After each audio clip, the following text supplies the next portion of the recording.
Katika jina la Baba na la Mwana na la Roho Mtakatifu.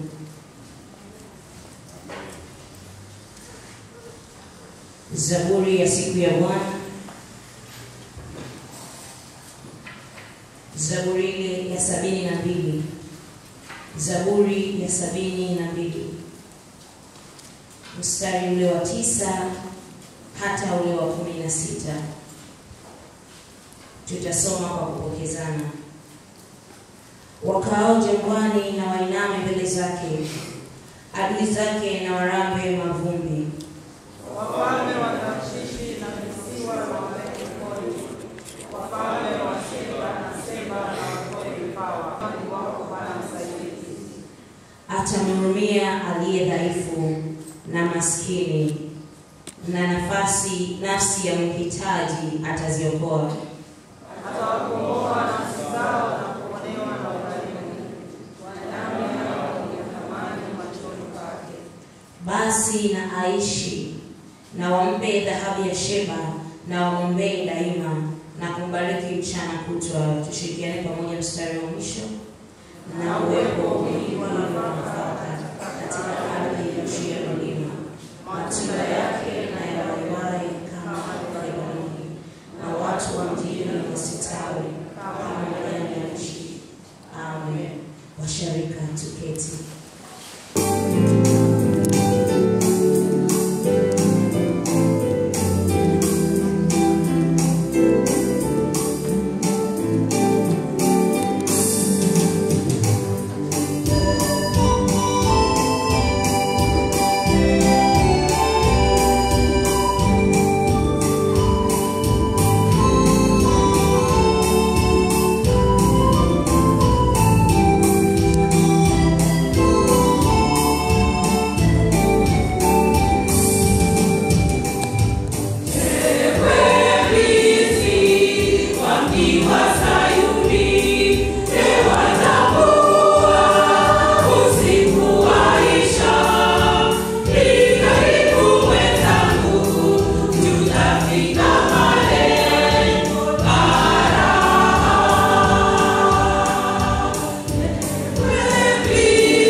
Mwokozi wetu.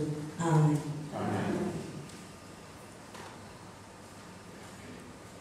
Bwana Mungu wetu yuko hapa, yupo pamoja nasi. Tumsujudie, tumche, tumsikie jinsi anavyotufundisha katika neno lake akisema, mpende Bwana Mungu wako kwa moyo wako wote na kwa roho yako yote na kwa akili zako zote na kwa nguvu zako zote, na mpende jirani yako kama nafsi yako.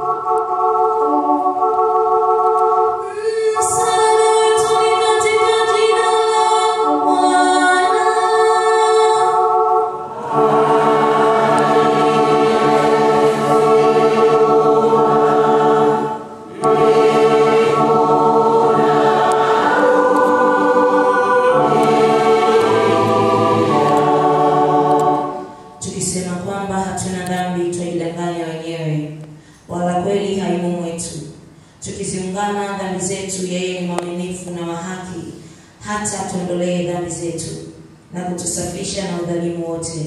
Kwa hiyo wapendwa katika Bwana, fungueni mioyo yenu, tumungame Mungu dhambi zetu. Tutatumia ungamo la kwanza.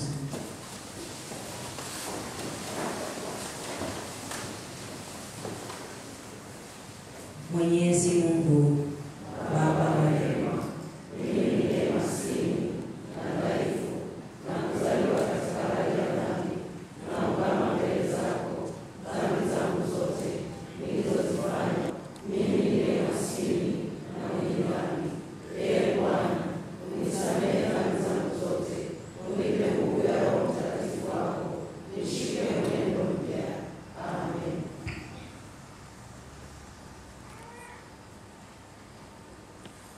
ungamo hili likiwa ni la kweli, na tukitaka kwa moyo wote msamaha wa dhambi kwa ajili ya Yesu Kristo, basi kwa nguvu ya neno lake na kwa agizo la Bwana wetu Yesu Kristo, ninatangaza ya kuwa Mungu kwa neema yake ametusamehe dhambi zetu zote, katika jina la Baba na la Mwana na la Roho Mtakatifu. Amen. Amen.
tutaimba Mungu atukuzwe pekee.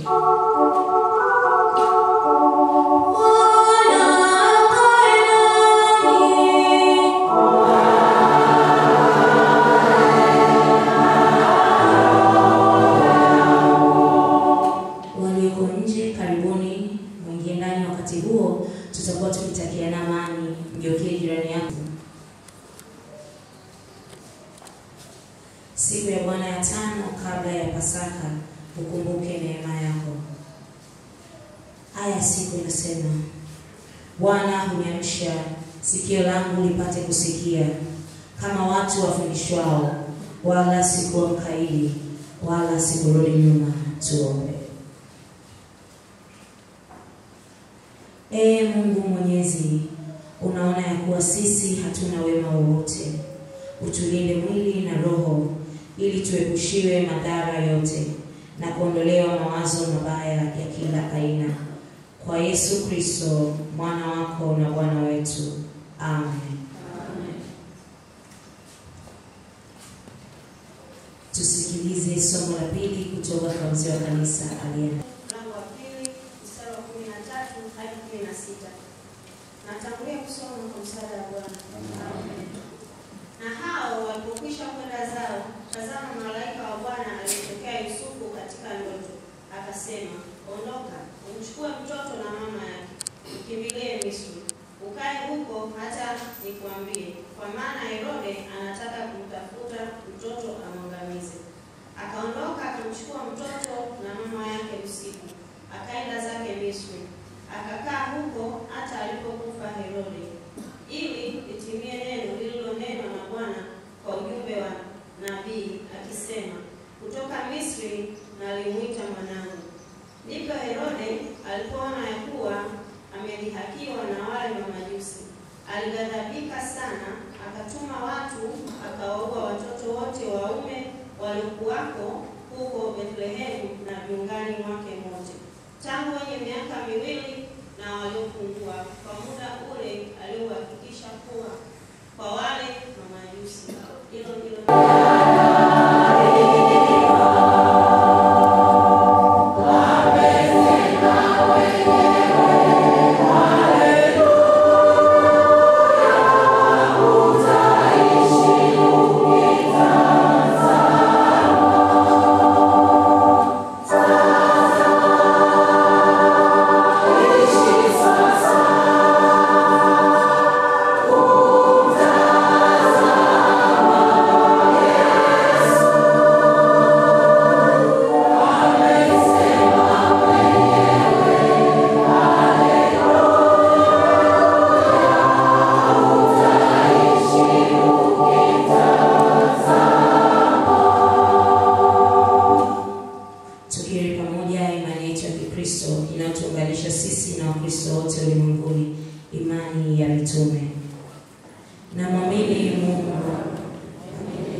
Leo tutakuwa na sadaka ya ABC. Badala yake tutatoa sadaka ya wanawake. Kwa ya wanawake, karibuni. Oh,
Malaika kutoka mbinguni akamtokea akamtia nguvu.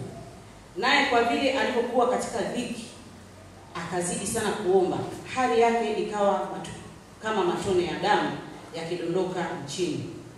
Alipoondoka katika kuomba kwake, akawajia wanafunzi wake, akawakuta wamelala usingizi kwa huzuni. Akawaambia, mbona mmelala usingizi? Ondokeni mkaombe, msije mkaingia majaribuni. Amen. Kwa Kristo tukae.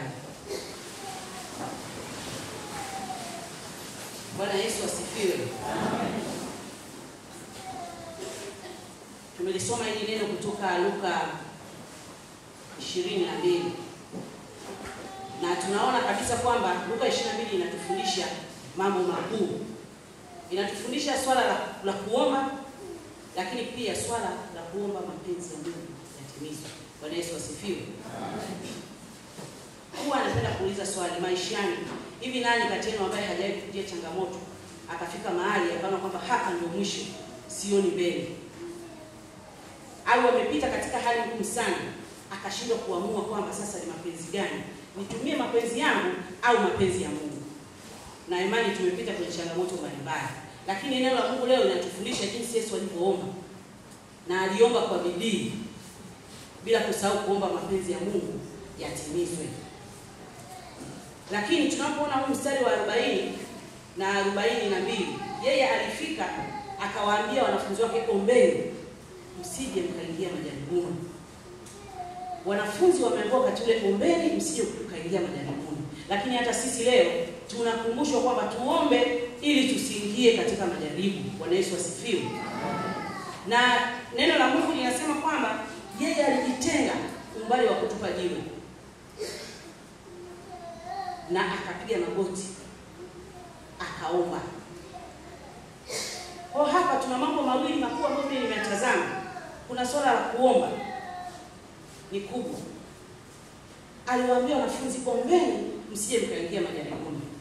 Hakuna mahali ambapo Yesu alisema ombeni mniombee na mimi ili nisiingie kwenye kikombe. Bwana Yesu asifiwe. Hakusema niombeeni ili nisiingie kwenye kikombe. Alikumbuka wanafunzi wake akiwaambia, ombeni msije mkaingia katika majaribu. Bwana Yesu alijua kabisa kwamba kama wanafunzi wake hawataomba, basi wanaweza wakaingia katika majaribu. Na ni kipindi hiki ambacho Yesu alikuwa katika wakati mgumu sana. Na pale kwenye bustani ya Getsemani ndio mahali ambapo tunasema kwamba ubinadamu na uungu wa Yesu viligongana. Bwana Yesu asifiwe. Yesu alikuwa kwa mfano wetu sisi wanadamu. Maana yake alikuwa na ubinadamu, alikuwa na uungu. Pale Getsemani ndipo uungu na ubinadamu wa Yesu viligongana. Ukisoma Mathayo anasema alianguka kifudifudi. Tena akalia kwa kusema, Baba, nikiwa kwa mapenzi yako kikombe hiki kifanye nini? Lakini si mapenzi yangu. Tunahimizwa kuomba. Lakini pia tunaona kabisa kwamba jasho lilitoka. Nilikuwa najiuliza jasho la damu linatokaje? Nikajaribu kuperuzi, nikasema literature, nikaangalia wanazuoni wanasema nini. Nikajiuliza hivi, inawezekanaje jasho lile la damu? Nadhani hata leo nimejiuliza. Nikafikiri labda ni kwa ajili ya kutufundisha sisi tuwe na hofu. Lakini wataalamu watusaidia kama madaktari hapo hapa. Nikaperuzi nikakuta kwamba hii hali ya jasho la damu kutoka huwa ipo. Wakati mtu anapokuwa katika hali ya huzuni sana, uchungu sana, anatoka jasho. Na ni pale ambapo wanasema kwamba kuna kuwa na mishipa ya damu inapasuka ambayo inaenda kumwaga damu kwenye nerves za kutoka jasho. Kwa hiyo mtu anapokuwa katika hali ngumu sana, hebu fikiria Bwana Yesu alikuwa katika hali gani mpaka mishipa ya damu ikakatika ikaingia kwenye nerves za jasho. Alikuwa katika mzigo mkubwa sana kwa ajili ya kutukomboa sisi wanadamu. Kwa hiyo alihitaji sana nguvu ya Mungu wakati ule. Na ndio maana aliomba kwa bidii. Mkristo wa leo unaomba kwa bidii? Bwana Yesu asifiwe. Au unasubiri kuombewa? Mkristo wa leo unaomba kwa bidii au unasubiri kuombewa? Kisikia kuna muombezi kwa mlima Kilimanjaro, begi unaenda. Kisikia kuna muombezi kwenye mto Jordani, unaenda. Ukisikia, lakini katika maandiko Yesu anatuambia tuombe. Bwana Yesu asifiwe. Tunahimizwa tufanye nini jamani? Tuombe. Kwa hiyo hapa tunaona jinsi ambavyo Yesu alikuwa kwenye huzuni kubwa, alikuwa kwenye maumivu makubwa, lakini alifikiria mzigo wetu kwa dhambi zetu ni lazima tukomboe. Kwa hiyo katika msongamano ule wa mawazo yake aliomba kwa uchungu, akimuomba baba yake ikiwezekana kikombe kile kimwepuke. Lakini alisema sio kwa mapenzi yake. Mapenzi ya nani? Ya Mungu. Amina. Amen. Na tunaona kabisa wakati anasali kwa huzuni, Mungu alikuwa anaona na anasikia. Si ndio wa Kristo? Mungu alikuwa anaona na anafanya nini? Aliletea malaika ili amtie nguvu. Ni wakati gani wewe umeomba ukaona kabisa ukajisikia kwamba hapa kweli Mungu ameniletea malaika na nitia nguvu? Maana tunakumbushwa kwamba tunatakiwa tuombe sana. Katika ile mazingira magumu tuliomba, alikuwa anaomba sana. Lakini aliona wanafunzi pia wana udhaifu, wale ni binadamu. Aliomba, lakini alikuwa anakumbuka kwenda kuwakumbusha na wanafunzi waombe. Hivi wewe mama unapoomba nyumbani kwako, huwa unakumbusha familia yako waombe? Unapoomba, unapiga magoti, unatumia hata masaa 3, 4, 5, unamkumbusha baba aombe? Wangapi wakina mama wanakumbusha familia zao ziombe? Halo? Wangapi? Tunyoshe mikono kama wewe unakaa unamwambia baba fulani sasa tupige magoti tuombe. Lakini ni agizo. Tena agizo kuu, tunapaswa tuombe. Na malaika alishuka kumtia nguvu. Na alipotiwa nguvu, aliendelea zaidi kuomba. Tujiulize kwa binadamu sasa hivi. Wengine anaomba, anasema kama asipoomba shauri yake atakutana na Mungu. Anakutana na Mungu wapi kama humjengi yeye akaomba? Hivi Mungu anakutana tu kama sisi tunapokutana barabarani? Mungu anasema kabisa niite nami nitafanya nini? Unamuita kwa staili gani? Tunapoomba maana tunajiweka karibu na Mungu. Tunajisogeza karibu na Mungu na yeye atatusikia. Kwa hapa tunakumbushwa kwamba kuomba ni kitu muhimu. Tuombe ili tusiingie majaribuni. Tuombe ili tusipate vishawishi. Shetani yuko kila mahali. Anatutazama. Na pale hapo unaposimama ndipo shetani anafanya nini? Anataka kupiga. Na akina mama naomba niwakumbushe leo. Tunasema akina mama ni jeshi kubwa. Jeshi kubwa kwenye nini? Wakina mama tu jeshi kubwa kwenye maombi, kuombea familia. Tujiombee sisi wenyewe, lakini tuwahimize pia watoto wetu. Hivi je, umetengeneza ibada nyumbani kwako wewe na familia yako? Maombi yasiyo ni kitu cha dharura. Maombi yasije kwa wakati tu ambapo unajikuta kwamba leo najisikia kuomba. Na siku zote mwili unapokuwa dhaifu ndipo unapopaswa kuomba zaidi ili upate roho wa Mungu akutie nguvu. Amina. Tukumbuke kuomba. Hili ni agizo. Pamoja na uchungu wa Yesu, jasho linatoka la damu, lakini alikumbuka kuna wanafunzi wake. Tena aliondoka, ukisoma mistari ya nyuma, aliondoka na wote akawapaki wengine pembeni, akaondoka na wale watatu. Wale wamefika kule wamelala kwa huzuni. Je, kuna wanaolala kwa huzuni nyumbani kwako wewe ukiwa unaomba? Ulienda kuwaamsha ili kuwahimiza waombe? Tuchukue mfano huu wa Yesu. Pamoja na kwamba alikuwa anaomba, lakini bado aliwakumbuka wanafunzi wake. Na maombi yake aliomba kikombe na akakumbuka na wale wanafunzi wake. Jamani, ombeni msije mkaingia majaribuni. Yesu alijua mzigo aliokuwa na mbele yake. Alijua machungu, atateswa, ataangikwa msalabani, alijua. Lakini bado alitaka wanafunzi wasiingie majaribuni.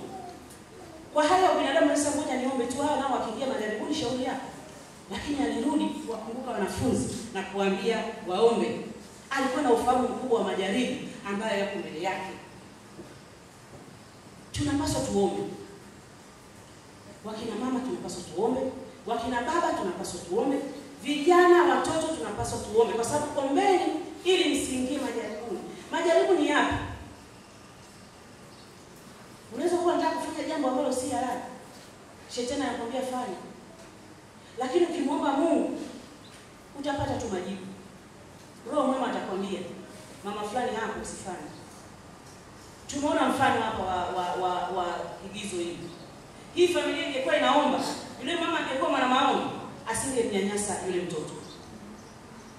Lakini kwa sababu alikuwa ni mama wa fashion, na tunapoomba tunataka tujinyenyekeze, tuombe kwa imani.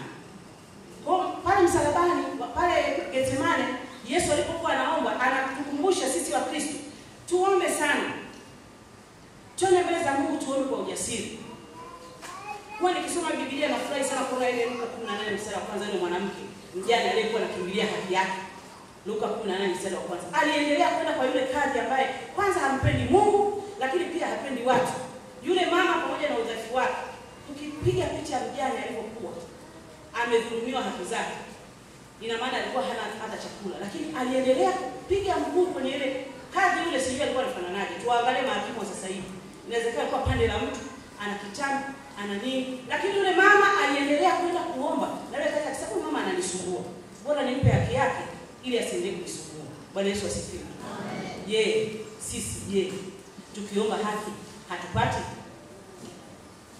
Kwa hiyo tunakumbushwa kwamba hapa tunapaswa tuombe sana. Uombe ili adui asikushawishi. Baba omba, mama omba, ili adui asikushawishi. Inawezekana kabisa wakati unataka kuomba, kuna jambo linaweza likakupata.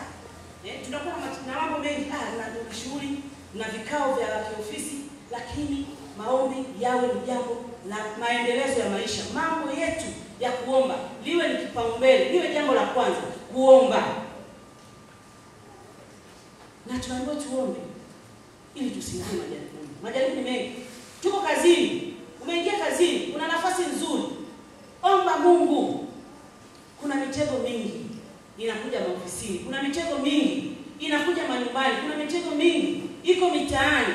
Tunahimizwa tuombe ili jaribu lisije likatokea. Tuombe ili mwili wetu usiwe dhaifu.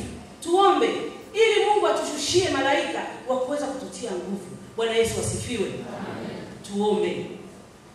Lakini vile vile tunapoomba, tunaomba vipi? Tunaomba kwa namna gani? Tunaomba kwa mazoea. Tunajiandaa kuomba. Sasa hivi kwa nasema, mimi nasema mara nyingi hata kwenye jumuiya yangu naifahamu. Nasema sasa hivi tumechanganyikiwa na wachuuzi wa Injili. Huwa nawaambia tumechanganyikiwa na wachuuzi wa Injili. Ukimpokea mama, wakina baba sijui, lakini wakati mwingine tukimpokea mama, kwenye pochi yake kuna vitu vingi sana ambavyo havina tofauti na hizi za waganga wa kienyeji. Bwana Yesu asifiwe. Wakina mama hapa tunaambiwa tuombe. Nimesoma pia kuhusu mafuta, kuhusu maji kwenye Biblia. Yalitumikaje? Na kuna siku nilimuuliza mchungaji, hivi mafuta yalitumikaje? Soma Biblia. Lakini siku ya leo, ulimwengu wa sasa hivi, na wale wameshakuwa na saikolojia, kikuangalia anasema mama mshana unasali Mungu. Lakini tayari kuna Asha ameshakuuliza, umejieleza kila kitu. Siku ya kwanza anaambia mama mshana leo kavaa nini? Kavaa nguo nyeusi. Kesho Jumapili nyingine kavaa nini? Kavaa orange. Anakukariri na anakumbuka afu anakuja mchoo, mama sema. Na wale wanaposema usiposema hata funguka. Bwana Yesu asifiwe. Tumepita huko. Tuombe toba. Neno la Mungu linasema tuombe. Bwana Yesu asifiwe. Tuombe. Tuache kubeba hizi kwenye handbag zetu. Handbag ikidondoka hata kwenye basi mtasema mama, mafuta kichupa nusu lita, maji kichupa lita, tunaenda kununua mpaka katoni. Lakini wachungaji wetu tengeneza kinguruma hapa, hatuponi. Tunapona. Kwa nini tunakuwa na wachuuzi wa Injili? Tunawakimbia makuhani wetu hapa tukifikiri makuhani wengine ndio wanaweza kutusaidia. Lakini neno la Mungu linasema tuombe. Mimi na imani mchungaji akiniombea mimi ndio yangu itapona. Bwana Yesu asifiwe. Amen. Lakini sio kuomba mimi nimesimama na mimi napaswa nifanye nini? Niombe. Bwana Yesu asifiwe. Amen. Kwa hiyo tunakumbushwa kwamba kuomba ni jambo la kwanza. Tuache wakina mama. Wakina mama mpo? Leo ni siku yetu tuombeane ukweli. Amen. Bwana Yesu asifiwe. Amen. Tupunguze kubeba hivi begi mpaka unakuja kwa daktari begi limekaa upande. Amina. Ukiulizwa ni nini mafuta upaka? Mafuta yanapaka wapi? Bwana Yesu asifiwe. Amen. Mafuta yanapakwa wapi? Unasikia panya amepita tu darini huko, umeweka maji yako darini, yale maji yako ya upako wapi unaanza kunyunyuzia. Shindwa. Hakuna mahali kwenye Biblia Biblia palipoandikwa shindwa shindwa shindwa. Bwana Yesu asifiwe. Tumeambiwa tufanye nini? Tuombe. Tupunguze mafuta, tupunguze mizigo kwenye mabegi yetu. Weka Biblia kwenye begi lako. Weka tenzi ya rohoni kwenye begi lako. Unapokutana na changamoto, fungua mstari, soma neno. Bwana Yesu asifiwe. Amen. Tuombe. Na ukiangalia Mambo ya Nyakati wa Pili, mlango wa 7 mstari wa 14, yeye Mungu anasema ikiwa watu wangu walioitwa kwa jina langu, ikiwa watu wangu walioitwa kwa jina langu. Wewe umeitwa kwa jina la nani? Tumeitwa kwa jina lake, si ndio? Na tunasema sisi ni wana wa Mungu. Ikiwa watu wangu walioitwa kwa jina langu wakijinyenyekeza na kuomba. Tunajinyenyekeza na kufanya nini? Ndio watu wasema kuomba sio kuwa fashion. Tunajinyenyekeza na kuomba, lakini na kunitafuta uso, nitasikia kutoka mbinguni, nitawasamehe na nitaiponya nchi. Wewe mama hauko tayari nyumba yako iponywe? Omba kwa unyenyekevu. Bwana Yesu asifiwe. Amen. Na tunaambiwa kabisa kwenye Yohana 16:24 anasema hata sasa hamkuomba kwa jina langu. Hamkuomba lolote kwa jina langu. Ombeni mtapata, ili furaha yenu iwe timilifu. Kuna mtu ambaye hana furaha, asiyependa furaha? Wote tunapenda furaha. Kazi ndogo tu ni ya kufanya nini wapendwa? Kuomba. Bwana Yesu asifiwe. Lakini pia tusiache kuomba. Tusiache kuhimiza familia yetu kuomba. Lakini Bwana Yesu anatufundisha pia swala la kujisalimisha katika mapenzi ya Mungu. Jamani, tunafahamu sala baba yetu. Amina. Kuna neno moja pale, huwa mimi nikiwa nalisoma huwa najiuliza mara mbili. Na nitafakari. Sijui kama wenzangu huwa mnalitafakari. Ninaposema mapenzi yako yafanye nini? Hivi tunajua tunachosema? Bwana Yesu asifiwe. Tunajua tunachosema tunaposema mapenzi yako yatimizwe. Mapenzi ya Mungu wakati mwingine unahitaji kupita kwenye hali ngumu ili mapenzi ya Mungu yatimizwe. Amina. Yesu alipita kwenye hali ngumu ili mapenzi ya Mungu yafanye nini? Hivi tunapoomba, huwa tunamwomba Mungu atupe yale mapenzi yetu sisi, au tunamwomba Mungu ili mapenzi yake yafanye nini? Yatimizwe. Leo baba, leo mama, leo kijana, leo mtoto, jifunze kuomba, lakini mapenzi ya Mungu. Mpango wa Mungu ndio mpango ulio sahihi. Bwana Yesu asifiwe. Wakati mwingine hatuombi, tunalalamika. Mungu asikilize malalamiko. Toka nimejifunza mimi kipaimara, nikajifunza Sunday school. Mungu hasikilizi malalamiko kwa sababu anatujua hata kabla hajatoka kwenye matumbo ya mama zetu. Kwa hiyo tunachotakiwa sisi ni kuomba na kujisalimisha. Je, unajua mapenzi ya Mungu ni yapi? Kwa sababu kuna mapenzi ya Mungu na kuna mapenzi yetu sisi wenyewe. Mapenzi ya Mungu ni yapi? Mapenzi yako ni yale unafanya tu. Lakini mapenzi ya Mungu ni yale ambayo neno la Mungu tunafanya nini? Linalotaka ufanye. Na wakati mwingine mapenzi ya Mungu yanahitaji kujitoa. Kwa hiyo kwa kuwa ni mapenzi ya Mungu, ni lazima ujitoe ili mapenzi ya Mungu yatimizwe. Bwana Yesu asifiwe. Tujitahidi sana kuomba mapenzi ya Mungu. Kwa hiyo kwanza leo unaposoma baba yetu leo mbinguni, tusisome kipurure. Unajua kipurure tunakariri. Jina lako tukuze mapenzi yako yatimizwe. Lakini tunatafakari tunataka mapenzi yapi ya Mungu yatimizwe? Inawezekana kabisa unaomba mimi naomba nipate kazi. Nataka nipate kazi. Niwe manager. Mungu anakupa kuwa mhudumu kwenye ile ofisi. Wewe mapenzi yako yalikuwa uwe nani? Lakini Mungu anaona huyu aanzie kwenye uhudumu ndio awe nani?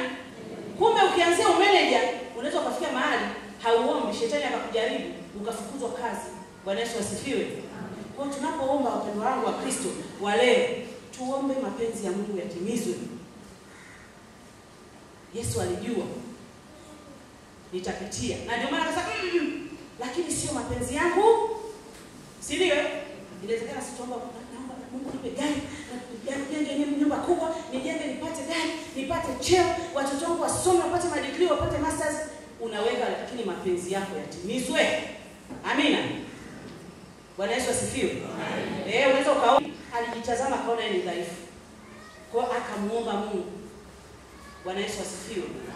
Tuombe. Lakini tusisahau kwamba mapenzi ya Mungu ndiyo kitu muhimu zaidi katika maisha yetu. Tuombe kwa utii. Tuombe kwa unyenyekevu. Tusiombe tu wakati tuna changamoto, lakini wakati mwingine tunatakiwa tuombe tushukuru. Na unapoomba, subiri muda Mungu atajibu. Kwa nini tunakimbia? Kwa sababu tunaona majibu ya Mungu hayafiki. Kumbe yanakuja kwa wakati. Bwana Yesu asifiwe. Tukiangalia kwenye YouTube siku hizi, baba askofu msaidizi anapenda kuita chubuchubu. Utasikia huku kuna upako umetoka wa namna hii. Watu wanatoka mpaka mapaa wanashushwa na kamba. Tunaonaga jamani watu wa mitandao.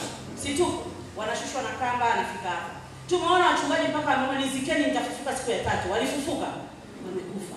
Ni wachuuzi wa Injili. Simama kwenye imani yako, simama kwenye kanisa lako. Msingi wako ni neno la Mungu, maombi na kuomba mapenzi ya Mungu yaweze kutimiza. Bwana Yesu asifiwe. Kwa tunajifunza kwamba Yesu alikuwa mtii na mnyenyekevu. Kwa hiyo tujitahidi sana sisi tu watii na unyenyekevu.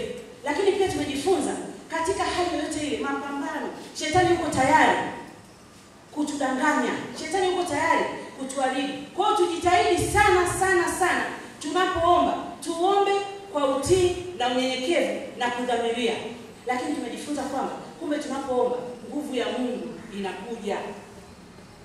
Nguvu ya Mungu inakuja. Tusiombe kwa mashaka, tusiombe kwa wasiwasi. Tuombe tukiamini kabisa unapoomba Mungu atashusha nguvu.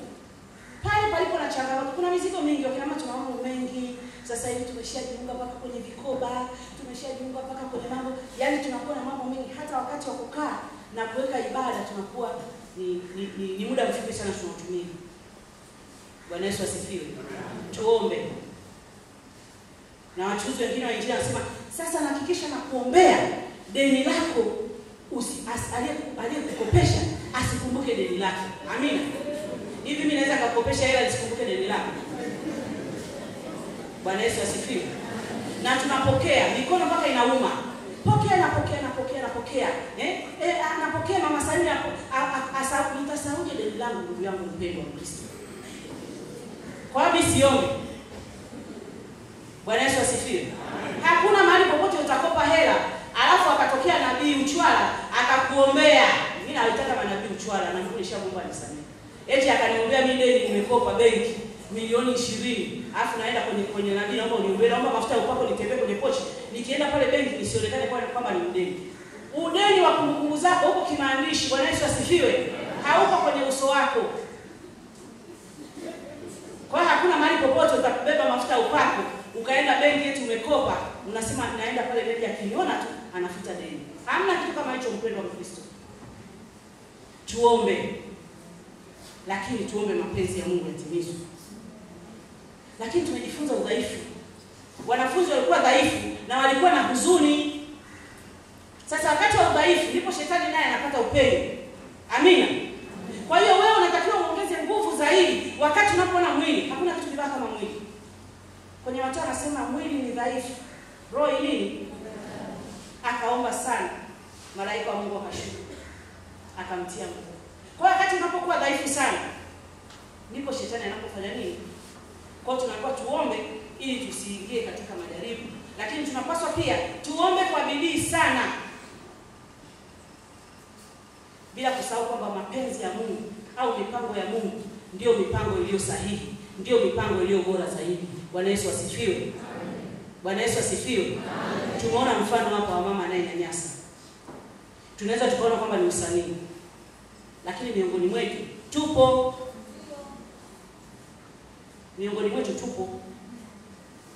Na siku hizi watoto wetu wa kazi nao wamekuwa na fashion zao. Bwana Yesu asifiwe. Wewe endelea kula mama, endelea kula na familia yako mezani. Mtoto mwache ale wapi? Utajua unakula nini. Bwana Yesu asifiwe. Utajua unakula nini mezani. Wewe endelea kumpa makoko, utakula kiporo. Au anakwambia mama nimeshiba. Hujui ameweka nini kwenye chakula. Bwana Yesu asifiwe. Ninawasa wakina mama, ninawasa mabinti na wakina mama wa kesho, tusiwanyanyase. Tuwaombee wale watoto. Kwa sababu wewe ukijifanya unajua kwanza kunyanyasa, na yeye anajua mahali pa kunyanyasia. Mpe maharagwe wewe kula nyama, lakini hujui spices zilizochanganywa kwenye chakula. Viungo tunaweka viungo unakaa mezani unakula sasa chakula kitamu sana. Bwana Yesu asifiwe. Tuwe makini. Chakula kitamu sana, lakini viungo vilivyokuwa kwenye chakula kitamu, wewe hujui. Kanunue maziwa ya mgando kula ugali. Wewe endelea kula hizo nyama choma amekuchomea yeye. Hapo ndio utakapojua hujui. Bwana Yesu apewe sifa. Amen. Kwa hiyo tuombe jamani, tujiombee wakina mama, tuombe. Ndio hiyo majaribu tunayosema. Inawezekana kabisa upende, lakini shetani ameshasema mnyanyase. Na shetani sasa ametupa duniani na yeye anataka avune watu wake. Bwana Yesu asifiwe. Tunaona mambo mengi yanayofanyika. Kwa hiyo tumejifunza haya mambo makuu. Tujisalimishe, lakini kuwa macho katika kuomba. Unasema ngoja nikaombe. Unaenda kitandani umejifunika na shuka kabisa. Mungu Baba, Mungu Mwenyezi, na usingizi umekuja. Mwili ni dhaifu, roho iradi. Bwana Yesu asifiwe. Wewe utangoje kushajifunika na shuka? Lazima utafute eneo lako la kufanya nini? Kipindi cha baridi na blanketi kabisa, duveti sijui nini umejifunika, afu unaanza kuomba. Baba Mungu Mwenyezi, umeshasahau kuna deni, Mungu wangu vikoba, Mungu wangu. Kuna nani ile gari inazunguka kila mahali? Tayari umesahau kila kitu. Na sala imefanya nini? Unasema ngoja nilale kwanza kesho nitaomba. Mungu sio akusubiri. Bwana Yesu asifiwe.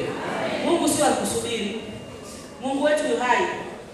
Na wakati unapojifunika duveti unaomba kidogo, unakumbuka oyo, unakumbuka nini? Na wakati mwingine unaomba message zinaingia. Zima simu unapoomba. Bwana Yesu asifiwe. Unaomba message inaingia, unaanza kuchungulia. Hivyo wamejibu mkopo wangu. Amina. Wakristo wa sasa tubadilike. Wakristo wa sasa tubadilike. Leo tumejifunza hili neno. Wakina mama mpo? Siku yetu leo. Wakina mama mpo? Basi tukumbuke sana na tumuombe Mungu sana atuimarishe ili tuweze kuomba kwa bidii. Tuombee familia zetu. Tujipige vifua kujitazama udhaifu wetu, afu tutazame Mungu, uwezo wa Mungu. Anasema usimwambie mtu matatizo, mwambie nguvu za Mungu na uwezo wa Mungu. Sio unamueleza mtu matatizo yako. Eleza uwezo wa Mungu kutatua changamoto zako. Amen. Bwana Yesu asifiwe. Amen. Na ukiomba kwa mashaka utachelewa. Omba kwa imani. Tuanze kuomba kwa imani. Hiki kipindi cha mateso ya Yesu tubadilike. Tuanze kuomba kwa imani, afu tuone kama Mungu ajibu. Mafuta yako uliyobeba yale, maji yako yale, mpaka yameshaandikwa expiring date. Unayo. Yale expiring date 2023 wewe bado unayo, si mengi. Umebeba katoni 3, 4, 5 utamwaga na umeyanunua. Una imani kwa sababu ya neno la Mungu haiwezi kuwa expire. Yameombewa na huyu mtumishi haiwezi kuwa expire. Nani kakudanganya? Watu wa viwango wameshasema haya maji haya yakifika 2023 hayafai kwa matumizi. Amina. Wewe tunajiaminisha kwa sababu ile nabii alinipa haya maji. Unajua hata tone moja tu wewe mwenyewe unaweza kaenda kwenye glasi na ukayaombea. Mungu, nasikia changamoto ya mchango wa tumbo. Katika jina la Yesu, Mungu naomba haya maji yaweze kuponya mchango wa tumbo. Amina. Tuombe. Umelala bahati mbaya, Mungu ameingia kwenye chumba, huna mazoea kuachwa na Mungu. Basi mpigie mshukuru sasa. Unampigia mtu aliyoko kusini magharibi kule. Nabii, samahani kuna kitu kimeningata kinaniwashawasha. Hivi yeye ataomba sangapi kwa ajili yake? Bwana Yesu asifiwe. Yeye ataomba sangapi kwa ajili yake na familia yake? Unafikiri hana changamoto wala matatizo? Si anayo? Yeye anakupa picha ya stika umebandikwa kukuta, ukienda kwenye nyumba za watu kukuta za sura za watu zimebandikwa watumishi wamejaa kule. Unaenda sasa mtumishi wangu, mimi nasema hii changamoto, hili deni liisha. Nani kakudanganya? Mama, nani kakudanganya? Baba, nani kakudanganya? Neno la Mungu linasema tufanye nini? Na tuombe mapenzi ya nani? Sio mapenzi yetu. Amina. Tujifunze. Tusome neno la Mungu ili roho yetu zipone, ili tupate nguvu. tuamini zaidi. Kwa mama, kama una maji yaliyokwisha kuexpire, hayamwage, hayana gazi. Yale mabasi ya abudu nao kibilia nayo, njoo toa sadaka hapa. Njoo toa sadaka hapa fuone, sadaka hapa kwenye madhabahu yako. Ile nauli ya kwenda Morogoro to da tomorrow. Ni hela nyingi sana. Leta hapa afuone kama Mungu atafungua milango na madirisha. Sasa sema, mnijaribuni. Ulishawahi kumjaribu Mungu wewe? Mjaribu Mungu kwa sadaka alafu uone. Na mimi nifurahi sana mchungaji aliyosema, hivi mnaenda kutafuta change. Mungu ni wa change. Bwana Yesu asifiwe. Hivi afya Mungu aliyokupa wewe, Mungu ni wa change. Andaa sadaka yako, iombee kuanzia nyumbani. Kwa sababu mimi niliyokuja kuitoa nimeiombea. Sasa kabla haijaondoka madhabahu ndio naenda kunyakua kule. Majibu yangu yanachelewa, kumbe tayari kuna mtu kaenda kuchukua change. Bwana Yesu asifiwe. Tubadilike.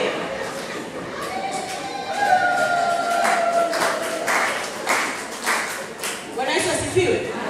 Tubadilike. Na imani wazee wa baraza lijalo watakuwa wanazuia habari za change. Nimeleta sadaka yangu hapa, mchungaji tengeneza aiombee ili majibu yangu afanye nini? Usizunguke kwenda kuinyakua kule kabla majibu yangu haijaombewa. Amina. Bwana Yesu asifiwe. Naomba kila mmoja ajue kwamba ni wajibu wake kuomba kwa bidii. Hatukwambii sasa uombe mpaka jasho la damu litoke kwa sababu una changamoto hiyo. Si ndio jamani? Unasema lakini nimesoma kwa jasho la damu. Kila saa unaomba mbona litoki la damu? Una changamoto. Bwana Yesu asifiwe. Jasho la damu lilitoka wakati ule alikuwa katika changamoto kubwa. Kwa tumuombe Mungu atusaidie sana. Tumuombe Mungu atuimarishe sana. Tumuombe Mungu kwa mfano wa neno la Mungu la leo. Tukumbuke kwamba tunapaswa kuomba sana. Na Mungu atusaidie sana. Tunapoomba, Mungu atusaidie sana. Tuombe mapenzi ya Mungu ndio yawe kipaumbele. Bwana Yesu asifiwe. Kila mmoja amwambie jirani yake, omba. Omba. Rudia tena omba. Omba. Lakini omba mapenzi ya Mungu yatimizwe kwanza. Sawa Kristo wa leo? Amen. Tuombe mapenzi ya Mungu yatimizwe kwanza. Tusikimbie kutafuta wachuuzi wa injili. Wenyewe wanakuambia chukua hii picha itakuponya, lakini yeye ana mabodyguard watatu wanne watoto mababu sio wamevaa nguo nyeusi wanatembea. Lakini wewe unasema mimi na imani hii picha. Hapana. Hata maneno ya Mungu sasa, Mungu asipoilinda nyumba, wakesha wafanya nini? Kwa hiyo nafikiri zile picha ni watu wale. Kwa sababu wamefungua macho nafikiri wamekesha. Zile ni passport size zimepigwa umebandika pale, amefungua macho ili apigwe picha. Sasa ukijiaminisha vile ulivyobandika kule kwamba husi uko macho, si ndio anakesha kwa niaba yangu? Kesha mwenyewe. Omba mwenyewe. Kwa bwana akina baba kama mpo kama nyumbani kwako mke wako amebandika vipicha wewe ndaka kutoa. Amina. Kavitoe. Tusimame kwenye neno la Mungu. Na kina baba wakati mwingine Mungu muulize mke wako, mbona pochi yako nzito sana ina kitu gani? Kwa sababu wakati mwingine tunaona naenda sokoni, kumbe nimeenda kwenye maombezi. Bwana Yesu asifiwe. Tunaenda nyumbani tunaenda sokoni. Kumbe umeenda mahali ambapo kuna kichumba fulani bila ana maono. Ana maono kuliko wachungaji wako. Bwana Yesu asifiwe. Bwana Yesu asifiwe. Amen. Tuamini. Tutunze kwetu. Hata maneno ya Mungu yanasema asiyetunza nyumbani kwao ni mbaya kuliko asiyeamini. Sasa kama huwezi kutoa sadaka hapa kumtolea Mungu hapa ndio nyumbani kwako. Unaenda kumtolea mchungaji XYZ. Unapanda basi hapa akudi zimesongamana, viti hamna unasimama ili tu ukawahi. Kanyaga mafuta, kanyaga mafuta. Tutavunjika miguu kule. Mafuta yanateleza wapendwa wangu. Amina. Mafuta yana nini? Wewe endelea kula kukanyaga mafuta. Mguu kikweduka hapa tukikuuliza nasema najua nilipata mshtuko tu nikiwa shambani. Utatuambia ukweli. Kama mafuta ni halali kwa nini ukategukie kule kwenye mafuta? Bwana Yesu asifiwe. Amen. Mungu atusaidie sana. Kwa hiyo nakumbusha kwamba tukumbuke kumwomba Mungu ni jambo la muhimu sana, lakini pia tuhakikishe kwamba mapenzi ya Mungu ndilo jambo muhimu sana. Bwana Yesu asifiwe. Amen. Tuombe. Mwenyezi Mungu Baba mbinguni, asante kwa ajili ya mfano wa Yesu katika bustani ya Gethsemane. utusaidie kuwa katika kukesha na kuomba, lakini pia utusaidie kujua kwamba mapenzi yako ni mapenzi ambayo ndio muhimu na mipango yako ndio mipango inayofaa. Ukamguse kila mmoja, mfalme wa amani. Mguse mama, mguse kaka, mguse dada, mguse baba, akajue kwamba atakaposimama yeye kwa imani na kuomba kweli na kutaka mapenzi yako yatimizwe, Mungu unasikia, kwani sikio lako si zito likatini kusikia. Ukamjalie kila muumini aliyeingia katika neno, katika chumba hiki, mfalme wa amani, maarifa yale ambayo Mungu na imani kwamba ulikusudia yapate, ameyapata. Ukamshushie Roho Mtakatifu akaendelea kukumbusha kuendelea kutafakari neno lako, katika jina la Mungu Baba na Mwana na Roho Mtakatifu. Amina.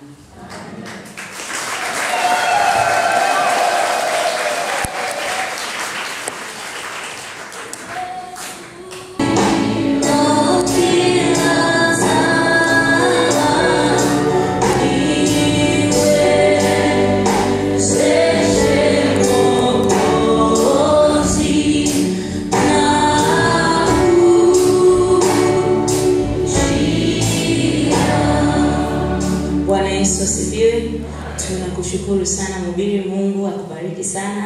Asante kwa ujumbe ambao umekubali Roho Mtakatifu akutumie. Natumaini kwamba tutakwenda kufanyia kazi yote ambayo tumeambiwa siku ya leo. Amen. Wakati huu ni wakaribishe familia zinazoshukuru, zitasogea hapa mbele. Tutaimba mwimbo namba 295, ubeti wa kwanza na ubeti wa pili. Tutakapofika ubeti wa pili tuwe tumeshasogea hapa mbele.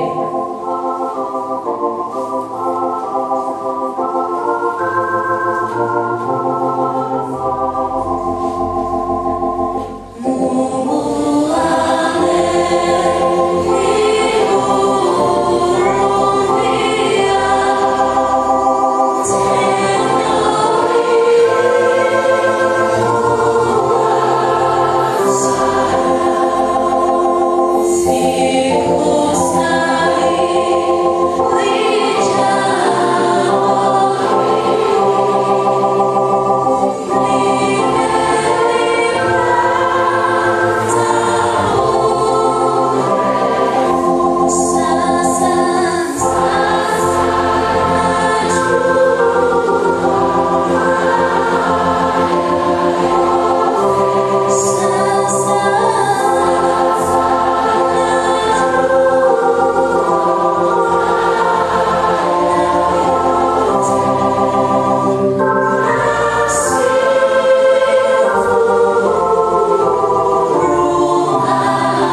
tunalitukuza na kulibariki jina lako.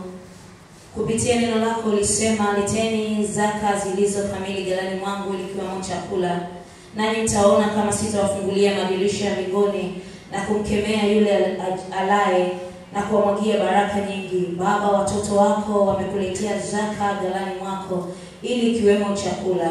Ukatimize neno lako kwenye maisha yao, ukakemee yule alaye, ukawafanikishe na kuwahuisha, hata wasipukutishe majani ya miti yao, wasipukutishe kabla ya wakati. Bwana, ukawatunze, ukawaimarishe, ukawaonekanie na wakaone ile faida ya kutolea wewe zaka ghalani mwako, kwa utukufu wa jina la Yesu Kristo, mpatanishi na mwombezi wetu. Amen. Baraka za Mungu zikae pamoja nanyi daima. Amen. Tuendelee na maombi. Mungu mwenye neema na rehema, umemtoa mwana pekee Yesu Kristo afe kwa ajili ya dhambi zetu, ili tupate kuhesabiwa haki na kuwa washiriki wa Roho Mtakatifu. Tunakuomba uyapokee matoleo haya tukuletea sasa, na miili na roho zetu viwe dhabihu iliyo hai ya kukupendeza na takatifu machoni pako, kwa Yesu Kristo mwana wako na Bwana wetu. Amen.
Mtakatifu, ili lidumu na kukua katika umoja na ushuhuda wake ulimwenguni mote.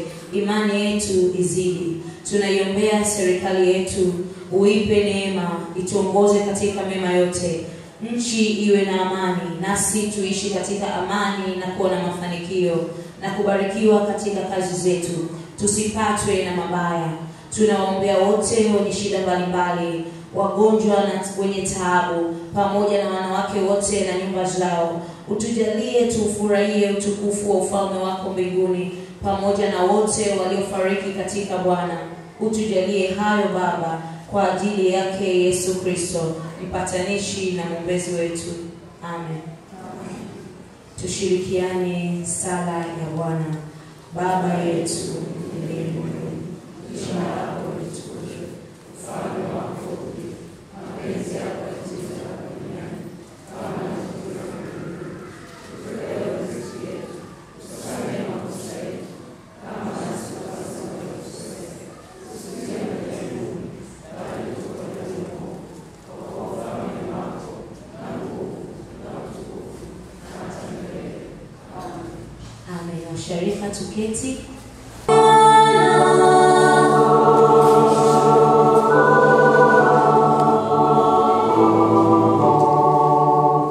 Pokeeni baraka za Mungu. Bwana akubarikie na kukulinda. Bwana akuangazie nuru za uso wake na kukufadhili. Bwana akuinulie uso wake